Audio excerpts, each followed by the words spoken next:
Film शुरू होती है एवा से, जो बहुत अरसे के बाद अपने शहर वापस आई है क्योंकि उसके दो स्कूल फ्रेंड्स की आपस में एंगेजमेंट हो रही है। उसके दोस्तों में लड़की का नाम डेनिका है। इवेंट के दौरान जब वो डेनिका से नीचे खड़ी होकर बातें कर रही थी तो डेनिका का फियांसे एवा के एक्स से बात कर रहा था। एवा और उसका एक्स पहले एक दूसरे को पसंद करते थे, लेकिन किसी बात को लेकर उनका झगड़ा हो गया और वो अलग हो गई। और आज सब दोस्त इतने टाइम के बाद मिल रहे। एंगेजमेंट का फंक्शन खत्म होने के बाद चारों दोस्त साथ बैठकर बातें करते हैं। आज 4 जुलाई का दिन है और वो फैसला करते हैं कि एक पहाड़ की चोटी पर जाकर वहाँ से आतिशबाजी देखेंगे। जब वो कार में बैठने वाली होती है तो वो अपनी दूसरी फ्रेंड स्टीवी को देखते हैं। उन्होंने सोचा कि हम इतने टाइम के बाद घूमने जा रहे हैं तो क्यों ना उसे भी ले चले। पता चला कि स्टीवी एक बार में काम करती है और जब एवा उसके पास पहुंची तो वो ये कहकर इनकार कर देती है कि सॉरी मुझे काम है तो तुम लोग चले जाओ। लेकिन स्टीवी की दोस्त कहती है कि मैं यहाँ देख लूंगी, सारा काम मैनेज कर लूंगी, अगर तुम जाना चाहती हो तो चले जाओ। तो मान गई, इसीलिए अभी लोग अपने सफर पर निकल जाते हैं। सब चट्टान की साइड पर ड्राइव करते हुए आगे बढ़ रहे। पर डेनिका का फियांसे अचानक चीख मार देता है जिससे बाकी सब बहुत डर जाते हैं, लेकिन ये सिर्फ एक मजाक था। जल्दी वो उस जगह पर पहुँचे और कार से उतर जाते हैं। डेनिका का फियांसे अजीब ही बर्ताव कर रहा था, जैसे वो आउट ऑफ कंट्रोल हो, पागल हो। अचानक उनके पास एक दूसरी कार आने लगी, तब वो अपनी जगह से हटने का नाम ही नहीं ले रहा था। बाकी लोगों को उसकी इस हरकत पर गुस्सा आता है और फिर ऐन वक्त पर एवा का एक्स उसे सामने से हटा देता है। सब उसे गुस्से से देखते हैं, लेकिन दूसरी कार अपने रास्ते से हटकर बैरियर से टकरा जाती है, जिससे वो वहीं अटक गई। ये देख सब बहुत डर गए। ड्राइवर को बचाने के लिए दौड़ते हैं जो बहुत ज्यादा जख्मी हो गया था, लेकिन कार का दरवाजा नहीं खुलता और कार आगे बढ़ती रहती है। सब उसे वापस खींचने की कोशिश करते हैं, लेकिन कुछ नहीं होता। फिर आखिरी पल में ड्राइवर डेनिका के फियांसे की शर्ट पकड़ लेता है, लेकिन उसने जल्दी से छुड़वा ली, जिससे कार पानी में गिर जाती है। एवा और स्टीवी कहती हैं कि हमें उसे बचाना चाहिए, लेकिन नीचे जाने का कोई रास्ता नहीं है। डेनिका का फियांसे पुलिस को कॉल करने चाहता है, तब डेनिका कहती है कि ये सिर्फ एक एक्सीडेंट था, इतना मत सोचो। ऐसे रोड्स पर इस तरह के एक्सीडेंट्स होते रहते हैं। लेकिन एवा का एक्स कहता है कि हम यहाँ बीच में खड़े थे, हमारी गलती है, ये एक तरह से हम उसका खून ही कर रहे हैं। कुछ देर बाद डेनिका का फियांसे वापस आया, कहता है कि पुलिस आ रही है और हमें ये जगह छोड़ देनी चाहिए। एवा और स्टीवी को ये सही नहीं लगता, लेकिन डेनिका का फियांसे उन्हें मना लेता है कि वो पुलिस स्टेशन जाएंगे। एवा का एक्स कहता है कि उसे बचाना मुमकिन नहीं था, हमने कोशिश की ना, इसलिए हमें यहाँ से चले जाना चाहिए। जब पुलिस को गुजरते देखा तो वो लोग वहाँ से निकल जाते हैं। वो घर की तरफ मुड़े, जो देखकर एवा हैरान रह गई कि वो पुलिस स्टेशन नहीं जा रहे। सब घर पहुँच जाते हैं। डेनिका का फियांसे कहता है कि अब सब लोग अलग हो जाएं और इस बात को हमेशा हमेशा के लिए भूल जाएं। वो कहते हैं कि पुलिस इस मामले को देख लेगी और फिक्र करने की कोई बात नहीं। एवा को ये आइडिया पसंद नहीं आता और वो बिना कुछ कहे चली जाती है। शहर में वापस आने लगी डेनिका के ब्राइडल शॉवर के लिए। जी हाँ, अब उसकी शादी होने वाली है, लेकिन अपने फियांसे से नहीं बल्कि किसी और लड़की से, क्योंकि उसने उस हादसे के बाद अपने फियांसे से रिश्ता तोड़ लिया था। एवा फ्लाइट में एक लड़की से मिली जो पॉडकास्टर होती है। ये सुन करके वो भी उसी जगह पर जा रही है तो एवा उसे लिफ्ट के लिए पूछती है। एवा का एक्स गाड़ी लेकर यहाँ आया हुआ था, इसलिए दोनों लड़कियाँ गाड़ी में बैठ गयी और ये लोग वहाँ से निकल जाते हैं। डेनिका बहुत खुश हुई और एवा से काफी अच्छे से मिलती है। यहाँ स्टीवी भी आ गई, जो दोनों भी मिलती है। कुछ देर बाद डेनिका सबके साथ बैठकर उनके गिफ्ट्स को देखने लगती है। तभी एक लेटर नीचे गिरा। वो उसे खोलती है, तब अंदर एक कार्ड था जिस पर लिखा था I know what you did last summer, यानी मैं जानता हूँ कि तुमने पिछली गर्मियों में क्या किया था। डेनिका हैरान हो गई और पूछती है कि ये किसने भेजा, लेकिन कोई भी नहीं जानता था। बाद में वो उन्हें कार्ड दिखाकर बताती है कि ये सब मेरे एक्स फियांसे का काम है, क्योंकि वो पिछले साल के हादसे से पागल हो गया था और इसीलिए हम अलग हो गए। एवा का एक्स उस हादसे के बारे में बताते हुए कहता है कि जो आदमी मरा था उसकी कोई फैमिली नहीं थी। डेनिका के एक्स के डैड जो शहर के मेयर हैं, उन्होंने उस केस को हैंडल किया था ताकि उस हादसे में उनके बेटे का नाम न आए। अब वो ग्रुप डेनिका के एक्स फियांसे की जगह पर पहुंची। वो उन्हें देखकर हैरान रह जाता है। वो जब उसे लेटर दिखाने लगी तो वो डर गया। कहता है कि मेरा इसे कोई लेना देना नहीं है। रात को डेनिका जब घर पर थी तो उसे खिड़की के बाहर किसी की मौजूदगी का एहसास होता है। जब वो देखने जाती है तो उसका फियांसे पीछे से आकर उसे पकड़ लेता है। सोचता है कि शायद डेनिका को शादी की वजह से घबराहट हो रही है, इसीलिए वो उसे रिलैक्स करता है। डेनिका नहाने जाती है जबकि बाहर उसका फियांसे ड्रिंक कर रहा था। वो बाथ टब में लेटकर मेडिटेशन करती है खुद को रिलैक्स करने के लिए, और अचानक बाहर की लाइट ऑन हो जाती है। ये देख उसका फियांसे हैरान रह गया और चेक करने बाहर गया, लेकिन लाइट फिर से बंद हो जाती है। वो बड़ी गौर से अंधेरे में देख रहा था, फिर वापस आता है, लेकिन अचानक एक तीर उसके कंधे के आर पार हो जाता है। वो गिरने वाला था, लेकिन अपने पीछे वाले पिलर को पकड़कर खड़ा रहता है। डेनिका ने म्यूजिक लगाया हुआ था, इसलिए वो कुछ नहीं सुन पाती। वो नीचे गिर गया था, लेकिन थोड़ा रेंगते हुए दोबारा खड़ा हो जाता है। तब उसे पता चला कि वहाँ तो किलर आ चुका है, जो एक दूसरा एरो शूट करता है। किलर फिर उसके पास है अब और अपने बड़े से हुक से उसका खात्मा कर देता है। किलर को हम नहीं देख पाते क्योंकि उसने मास्क लगाया हुआ था। डेनिका नहाने के बाद फ्रेश फील करती है। उसने सुना कि नीचे म्यूजिक ऑन हो गया है, इसलिए वो भी नीचे जाती है और देखती है एक खौफनाक नजारा कि उसके फियांसे के गले में रॉड घुसा हुआ है और ऊपर उसके खून से लिखा था, "You can't erase the past", तुम माजी को नहीं मिटा सकती, जिससे वो बहुत घबरा गई। अगली सुबह सब साथ बैठे हुए थे, समझने की कोशिश करते हैं कि क्या हो रहा है। वो एक दूसरे के दोस्तों के नाम लेते हैं जो शायद पिछले साल के हादसे के बारे में जानते हो। एवा का एक्स एवा की नई दोस्त पॉडकास्टर का जिक्र करता है, जिसने हाल ही में एक किलर के बारे में पॉडकास्ट किया हुआ था, जिसे डियाना प्ले करती है। उसमें वो 1997 के कत्लों की बात करती है, जिन सब को एक ही किलर ने हुक से मारा हुआ था। अब ये जानकर कि सब जवान लड़का और लड़की को मारने वाला एक ही किलर था, हुक वाला, वो काफी चौंक जाती है और डर भी गई थी। लेकिन एवा कहती है कि उस पॉडकास्टर को किलर समझना पागलपन है, क्योंकि वो अभी मुझसे मिली है। अगली सुबह एवा पॉडकास्टर से मिली और कहती है कि तुम मुझे थोड़ा अपने बारे में तो बताओ। पॉडकास्टर उसे एक काफी पुराने घर में लेकर आई और पागलों की तरह बर्ताव करते हुए बार बार 1997 के कत्लों की बात करती रहती है जो उस सीरियल किलर ने किए थे। फिर वो एवा के कान में धीरे से कहती है कि किलर ने अपने विक्टिम्स, यानी जिन्हें अब वो शिकार बनाएगा, मारेगा, उनके लिए एक नोट छोड़ा है जिस पर लिखा था, "I know what you did last summer", और वो उसे दिखाती भी है।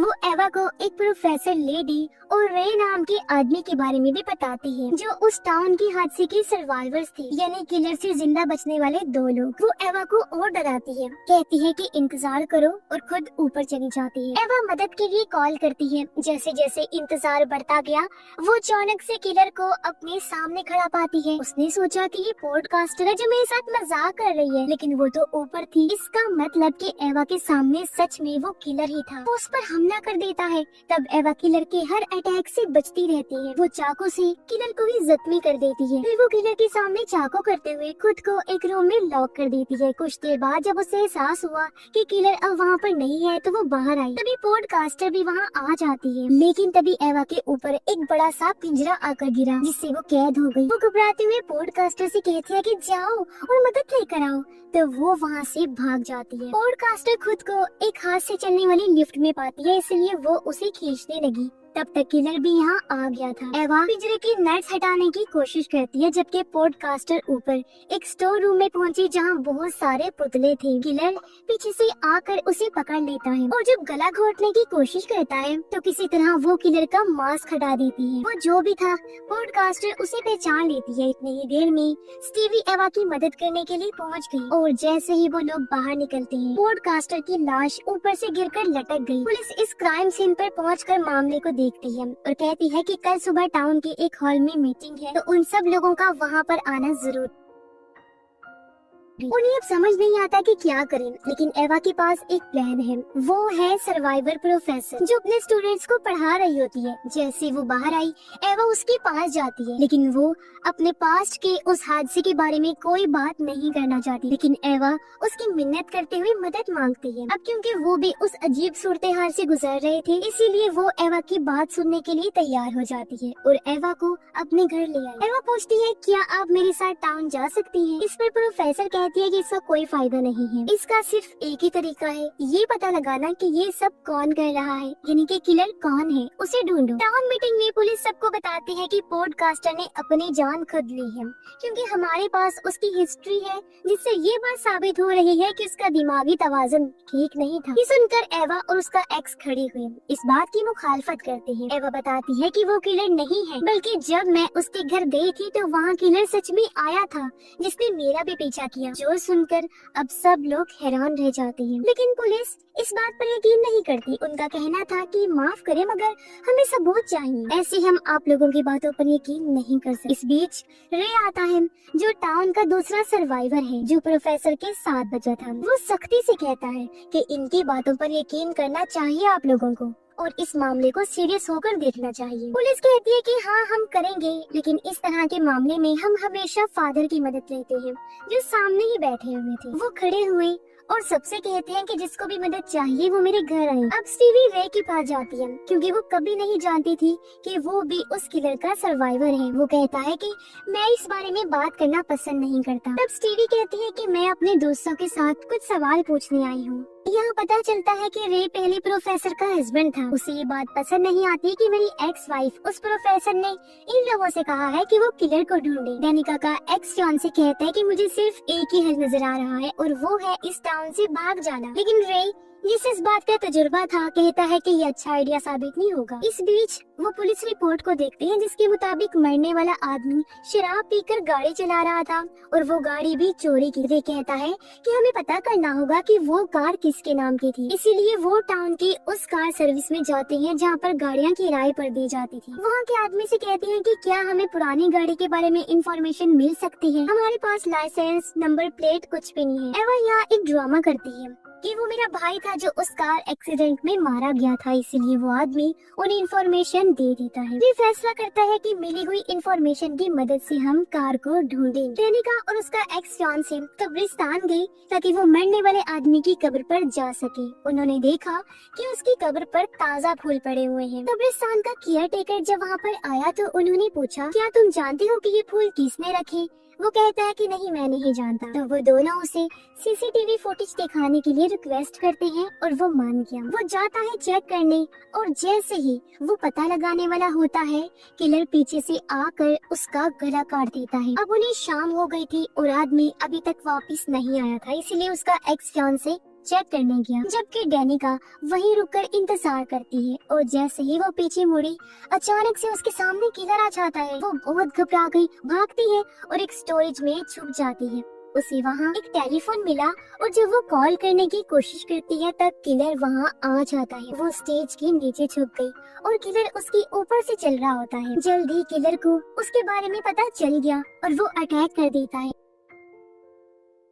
वो उसे खींचकर बाहर लाया और नीचे फेंक देता है। उसे मारने ही वाला था कि तभी उसका फियांसे आ गया। किलर को साइड में गिराकर उसे बचा लेता है। किलर वहाँ से भाग गया और वो डेनिका को संभालता है। अब प्रोफेसर जो अपने घर पर थे, अचानक उसके दरवाजे पर कोई आया, जो और कोई नहीं बल्कि रे है। वो उसे अंदर आने देती है। उसने कहा कि मैं सिर्फ इसलिए आया हूँ क्योंकि मुझे इस बात से मायूसी हो रही है कि तुमने एवा से किलर को ढूंढने के लिए कहा है, हालांकि तुम जानती हो कि वो सबकी मौत की वजह बन सकता है। उधर सारे दोस्त एक साथ थे, जहाँ डेनिका भी अब ठीक हो रही। इस बीच एवा के एक्स को अजीब महसूस हुआ, इसीलिए वो अपना मूड ठीक करने के लिए अपनी गाड़ी के पास आ जाता है।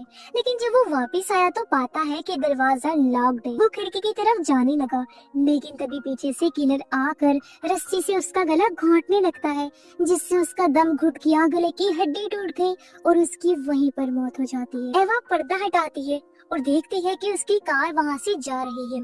वो फौरन उसे कॉल करती है, लेकिन वो तो मर चुका था और फोन लाश के पास रखा हुआ था और गाड़ी किलर चला रहा होता है। अगली सुबह एवा और डेनिका फादर के पास गई। डेनिका को अजीब लगा और वो वॉशरूम का बहाना बनाकर फादर के चेम्बर में जाती है। फादर एवा को देखकर अजीब तरह से उसके साथ बर्ताव करने लगा। उधर एक किताब में डेनिका फादर की तस्वीर मरने वाले इंसान के साथ देख लेती है। इसी बीच एक औरत आई किताब लेने, इसलिए वो किताब लेने चला जाता है। उसे आता देख डेनिका अलमारी में छुप जाती है। फादर को यहाँ कुछ अजीब लगा, लेकिन डेनिका की किस्मत अच्छी थी कि वो बस किताब लेकर चला गया। दोनों उसी शाम पुलिस स्टेशन पहुँचते हैं सब बताने के लिए, लेकिन पुलिस उनकी बात का यकीन नहीं करती। उन्हें लगता है कि ये फादर पर इल्जाम लगा रहे हैं और पुलिस ऑफिसर उठकर बाहर चला गया। उन्हें इंतजार करने का बोलता है। उधर डेनिका का फियांसे सोना में होता है, यानी भाप वाले आरामदेह कमरे में, जहाँ वो अपने सामने एक अजनबी को देखता है। फिर जैसे ही थोड़ा सुकून लेने के लिए उसने आंखें बंद की और फिर दोबारा देखा तो वहाँ पर कोई भी नहीं था। वो उठा, चेक करने के लिए आगे बढ़ा, जहाँ दरवाजे पर लिखा था यू आर नेक्स्ट, यानी कि अगले तुम हो। एवा बैठ कर तंग आ गई थी और जैसे ही वो बाहर निकलने वाली होती है उसे एहसास हुआ कि हम दोनों यहाँ पुलिस स्टेशन में लॉक्ड हो चुके हैं। वो मदद के लिए चिल्लाते हैं लेकिन पुलिस उन पर ध्यान ही नहीं देती। अब हमें पता चलता है कि रे दरअसल स्टीवी का बॉस भी है और वो उसे कहता है कि मैंने तुम्हारे बाप से वादा किया था कि मैं हमेशा तुम्हारा ख्याल रखूंगा और मैं ऐसा कर भी रहा, हमेशा करूंगा। डेनिका का फियांसे अपने घर पर था। वो देखता है कि गेट अपने आप ही खुल रहा है, इसलिए वो जाता है चेक करने, जहाँ उसे कोने में एक स्टैचू नजर आया। लेकिन वो ये नोटिस नहीं कर पाता कि असली किलर उसके पीछे खड़ा है, जो पलक झपकते ही चाकू से उस पर अटैक करता है। लेकिन वो किलर का मुकाबला करता है, उसे मुक्का मारता है, जिस बीच किलर ने फिर चाकू घोंप दिया। वो फिर भी किलर को दूर धकेल देता है और सीढ़ियों पर रेंगते हुए ऊपर जाने लगा। वो मदद के लिए चिल्लाया लेकिन उसके डैड म्यूजिक सुन रहे थे तो उन्हें आवाज नहीं आती। उसकी मॉम ऊपर थी। वो हाथ हिलाता है लेकिन बदकिस्मती से उसकी मॉम की नजर नहीं पड़ती। फिर आखिर में किलर आया और उसे खींचकर अपने साथ ले जाता है। फिर उसके डैड ने म्यूजिक बंद किया और जैसे वो बाहर आई, ये देखकर वो घबरा गई कि मेरा बेटा इतना जख्मी है। वो फौरन उसके पास भाग कर आई, लेकिन तभी किलर आकर हुक को उनके गले के आर पार कर देता है, जिससे उसके डैड की वही मौत हो जाती है। पुलिस स्टेशन में डेनिका की आंख लग गई और वो बोर्ड डरावना सपना देखती है जिसमें एक ब्यूटी क्वीन थी जिसकी वो फैन होती है। उसका चेहरा अचानक से बिगड़ने लगा और बुरी तरह खराब हो जाता है। फिर उसने हुक से डेनिका पर हमला कर दिया। ये देखकर वो डर गई। फौरन उसकी आंख खुल जाती है। पुलिस उन दोनों को छोड़ देती है और सब क्राइम सीन पर पहुंचते हैं, जहां डेनिका के फियांसे और उसके डैड का खून हुआ था और उनकी लाशें बुरी तरह वहां लटकी हुई। अपने फियांसे की लाश देखकर डेनिका बुरी तरह चिल्लाती है, रोती है। तब उसकी दोस्त उसे वहाँ से ले जाते हैं। रे उन्हें मशवरा देता है कि वो कश्ती के जरिए इस टाउन से भाग जाएं। इसीलिए वो एवा के एक्स की कार के पास आई, जहाँ इन्हें उसकी भी लाश मिलती है। एवा भी रोने लगती है। तब उसकी दोस्त उसे भी बाहर ले आते हैं। फिर तीनों लड़कियां कश्ती में बैठकर वहाँ से निकल जाती हैं। पुलिस को भी फादर पर शक होने लगा, इसीलिए वो उसे गिरफ्तार करने के लिए उसके घर पर जाते हैं। लेकिन वहाँ जाकर वो ये देखकर हैरान रह गई कि फादर की भी मौत हो गई है। डेनिका और एवा ड्राइवर की कैबिन में थी, जहाँ उन्हें किसी चीज के गिरने की आवाज आती है। इस बीच फादर के घर पर पुलिस को एक ग्रुप की तस्वीर मिली, जहां वो मरने वाले आदमी के पार्टनर को देखते हैं, जो और कोई नहीं बल्कि स्टीवी थी। और यहाँ ये राज खुलता है कि वही किलर है जो अब उन दोनों के साथ बोट पर थी। अचानक डेनिका पर अटैक कर देती है। फिर वो उनके सामने अपना असली चेहरा दिखाती है कि हाँ मैं ही किलर, जिससे वो चौंक जाते हैं। एवा उसे पागल कहती है। तब स्टीवी ने कहा कि मैं एक स्ट्रॉन्ग आजाद ख्याल लड़की हूँ, जिसे तुम पागल नहीं कह सकती। फिर वो कहती है जब मेरी मॉम डैड की मौत हुई थी तो कैसे सबने मुझे छोड़ दिया, जिस वजह से मैं पूरी तरह टूट गई। मैं फिर उस आदमी से मिली जिसे उस कार एक्सीडेंट में तुम लोगों ने मार दिया। वो मेरा इकलौता सहारा था। पहले मुझे पता नहीं था कि वो कौन है, लेकिन जब उसकी लाश मिली तो मैं एक बार फिर टूट गई।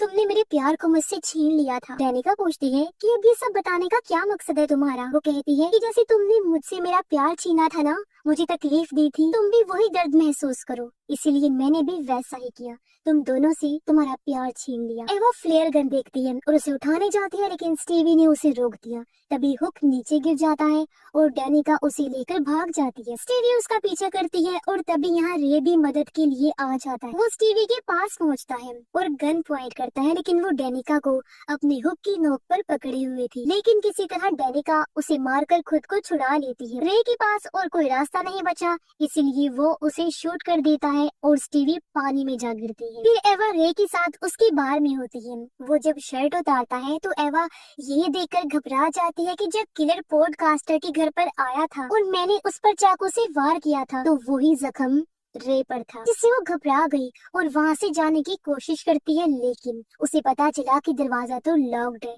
और तभी रे यानी कि दूसरा किलर भी हुक के साथ वहाँ आ जाता है उसका काम तमाम करने के लिए। एवा भागती है लेकिन वो उसके बाल पकड़ लेता है। एवा भी कम नहीं थी, मुकाबला करती है और उस पर हमला करके भागने लगी। उसने फिर खिड़की तोड़ दी और भागने की कोशिश करती है, लेकिन वो वापिस आया और उसे पकड़ लेता है, जहाँ एवा खुद को अभी भी बचाने की बहुत कोशिश कर रही थी। इसी दौरान यहाँ पर प्रोफेसर भी आ गई और जब वो बार में आती है तो एवा उसके सामने आ गई, जिस पर चाकू से हमला रे ने कर दिया था। फिर वो एवा को साइड में करके प्रोफेसर से बात करने लगा। कहता है कि स्टीवी सदमे से बाहर नहीं आ पा रही थी जब उसके पेरेंट्स की मौत हुई और फिर उस बेचारी ने अपने प्यार को भी खो दिया, और मुझे फख्र है कि मैंने स्टीवी का साथ दिया उसके दोस्तों को मारने में, क्योंकि उसने अपने प्यार को खोया था अपनी मॉम डैड के बाद। ये बताकर वो प्रोफेसर को भी मारने वाला होता है, लेकिन तभी पीछे से एवा उस पर तीर कमान से हमला कर देती है, जो उसके आर पार हो गया और उसकी वहीं पर मौत हो जाती है। डेनिका को हम फिर समंदर किनारे देखते हैं, जो अभी भी जिंदा थी। अब एवा और डेनिका का हॉस्पिटल में इलाज चल रहा था, जिस दौरान उन्हें पता चलता है कि स्टीवी अभी भी जिंदा है। तो वो सोचती है कि अब की बार उसे नहीं छोड़ेंगे, क्योंकि एक किलर रे तो मर चुका है, तो दूसरी किलर स्टीवी का मरना भी जरूरी है और अब वो उसे मार कर ही दम लेंगे। किसी की